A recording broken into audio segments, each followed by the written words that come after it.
নমস্কার বন্ধুরা, অমৃতরস কথা চ্যানেলে আপনাদেরকে জানাই স্বাগত। বন্ধুরা, আজকে আমরা জানব পাণ্ডব নির্জলা একাদশী কী, কেন পালন করব, কোন দিন পালন করব এবং এই ব্রতের মাহাত্ম্য কথা শ্রবণ করব। তো বন্ধুরা, চলুন শুরু করা যাক। পাণ্ডবা নির্জলা একাদশী বা ভীমসেনী একাদশী। এই একাদশী মহাভারতের সেই পঞ্চপাণ্ডবদের ইতিহাস থেকে এই ব্রতের সূচনা হয়। ভীমসহ পঞ্চপাণ্ডবরা এই উপবাস পালন করেন এক বিন্দু জলও গ্রহণ না করে, আর তখন থেকেই এটি পাণ্ডব নির্জলা বা ভীমসেনী একাদশী নামে পরিচিত। বন্ধুরা, এই একাদশী পালনে সব রকমের পাপ রাশি বিনষ্ট হয়ে যায়, জীবনের সকল সংকট দূর হয়, দেহ ও মন পবিত্র হয়, পিতৃপুরুষদের মুক্তি ঘটে। এই ব্রত পালনে সমস্ত একাদশীর ফল একসাথে পাওয়া যায়। পদ্মপুরাণ ও বিষ্ণু পুরাণেও এই ব্রতের বিশেষ গুরুত্ব বর্ণিত হয়েছে। ভগবান বিষ্ণু নিজেই বলেন এই ব্রতের ফল অপার, যার তুলনা নেই। এই পাণ্ডব নির্জলা একাদশী ব্রতটি পালন করতে হবে 23শে জ্যৈষ্ঠ 7ই জুন শনিবার, পারণ পরের দিন 24শে জ্যৈষ্ঠ 8ই জুন রবিবার সূর্যোদয়ের পর সকাল 7:41 মধ্যে পালন করে নিতে হবে। তো বন্ধুরা, এখন আমরা এই একাদশী ব্রতের মাহাত্ম্য কথা শ্রবণ করব। জ্যৈষ্ঠ শুক্লপক্ষের এই নির্জলা একাদশী ব্রত সম্পর্কে ব্রহ্মবৈবর্ত পুরাণে শ্রী ভীমসেন ব্যাস সংবাদে বর্ণিত হয়েছে। মহারাজ যুধিষ্ঠির বললেন, হে জনার্দন, আমি অপরা একাদশীর সমস্ত মাহাত্ম্য কথা শ্রবণ করলাম। এখন জ্যৈষ্ঠ শুক্লপক্ষের একাদশীর নাম ও মাহাত্ম্য কথা কৃপাপূর্বক আমার কাছে বর্ণনা করুন। শ্রীকৃষ্ণ বললেন, এই একাদশীর কথা মহর্ষি ব্যাসদেব বর্ণনা করবেন, কেননা তিনি সর্বশাস্ত্রের অর্থ ও তথ্য পূর্ণরূপে জানেন। রাজা যুধিষ্ঠির ব্যাসদেবকে বললেন, হে মহর্ষি দ্বৈপায়ন, আমি মানুষের লৌকিক ধর্ম এবং জ্ঞানকাণ্ডের বিষয়ে অনেক শ্রবণ করেছি। আপনি যথাযথভাবে ভক্তি বিষয়নী কিছু ধর্মকথা এখন আমায় বর্ণনা করুন। শ্রী ব্যাসদেব বললেন, হে মহারাজ, তুমি যেসব ধর্মকথা শুনেছ, এই কলিযুগের মানুষের পক্ষে সে সমস্ত পালন করা অত্যন্ত কঠিন, যা সুখে সামান্য খরচে অল্প কষ্টে সম্পাদন করা যায়, অথচ মহাফল প্রদান করে এবং সমস্ত শাস্ত্রের সারস্বরূপ। সে ধর্মই কলিযুগে মানুষের পক্ষে করা শ্রেয়। সে ধর্মকথাই এখন আপনার কাছে বলছি।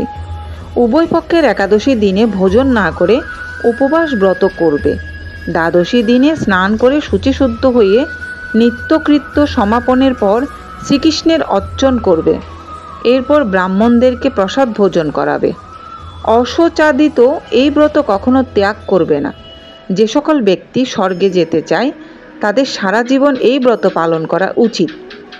পাপ কর্মে রত ও ধর্মহীন ব্যক্তিরাও যদি এই একাদশী দিনে ভোজন না করে, তবে তারা যমযাতনা থেকে রক্ষা পায়। শ্রী ব্যাসদেবের এসব কথা শুনে গদাধর ভীমসেন অশ্বত্থ পাতার মতো কাঁপতে কাঁপতে বলতে লাগলেন, হে মহাবুদ্ধি পিতামহ, মাতা কুন্তী, দ্রৌপদী, ভ্রাতা যুধিষ্ঠির, অর্জুন, নকুল ও সহদেব এরা কেউই একাদশীর দিনে ভোজন করে না। আমাকেও অন্ন গ্রহণ করতে নিষেধ করে, কিন্তু দুঃসহ ক্ষুধার যন্ত্রণার জন্য আমি উপবাস করতে পারি না।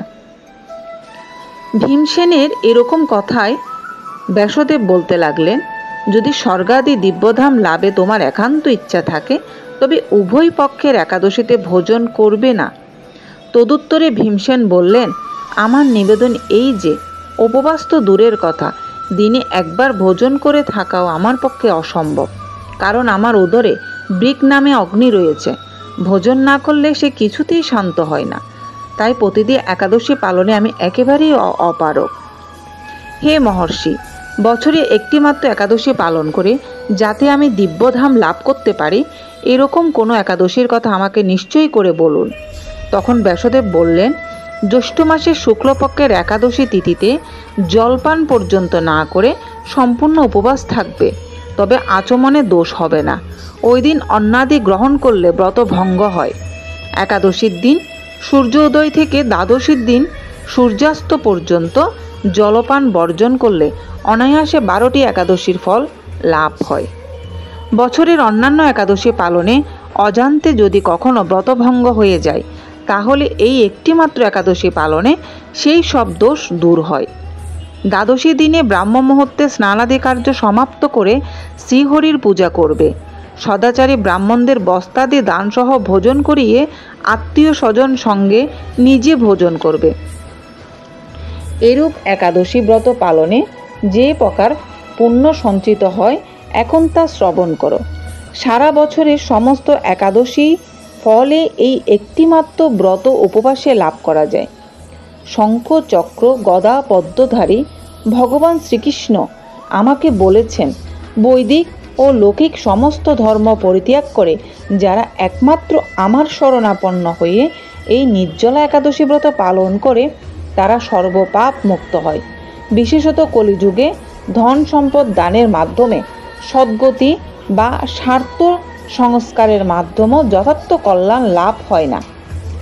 কলিযুগে দ্রব্য শুদ্ধি নেই, কলিতে শাস্ত্রোক্ত সংস্কার বিশুদ্ধ হয় না, তাই বৈদিক ধর্ম কখনো সুসম্পন্ন হতে পারে না। হে ভীমসেন, তোমাকে বহু কথা বলার আর প্রয়োজন কি? তুমি উভয় পক্ষের একাদশীতে ভোজন করবে না। যদি তাতে অসমর্থ হও, তবে জ্যৈষ্ঠ মাসের শুক্লপক্ষের একাদশীতে অবশ্যই নির্জলা উপবাস করবে। এই একাদশী ব্রত ধনধান্য ও পুণ্যদায়িনী। যমদূতগণ এই ব্রত পালনকারীকে মৃত্যুর পরও স্পর্শ করতে পারে না। পক্ষান্তরে বিষ্ণুদূতগণ তাকে বিষ্ণুলোকে নিয়ে যান। শ্রী ভীমসেন ওই দিন থেকে নির্জলা একাদশী পালন করতে থাকায় এই একাদশী পাণ্ডবা নির্জলা বা ভীমসেনী একাদশী নামে প্রসিদ্ধ হয়েছে। এই নির্জলা একাদশীতে পবিত্র তীর্থে স্নান, দান, জপ, কীর্তন ইত্যাদি যা কিছু মানুষ করে তা অক্ষয় হয়ে যায়। যে ব্যক্তি ভক্তি সহকারে এই একাদশী মাহাত্ম্য পাঠ বা শ্রবণ করেন, তিনি বৈকুণ্ঠ ধাম প্রাপ্ত হন। তো বন্ধুরা, একাদশী ব্রত কথা আজ এই পর্যন্ত। ভিডিওটি ভালো লাগলে একটি লাইক ও শেয়ার করে দেবেন, আর চ্যানেলটি সাবস্ক্রাইব করতে ভুলবেন না। দেখা হবে পরবর্তী ভিডিওতে। সে পর্যন্ত ভালো থাকুন, সুস্থ থাকুন। ভগবান সকলের মঙ্গল করুন। সকলেই একাদশী ব্রত পালন করুন ও ভগবানের কৃপা লাভ করুন। জয় হোক পাণ্ডব নির্জলা একাদশীর।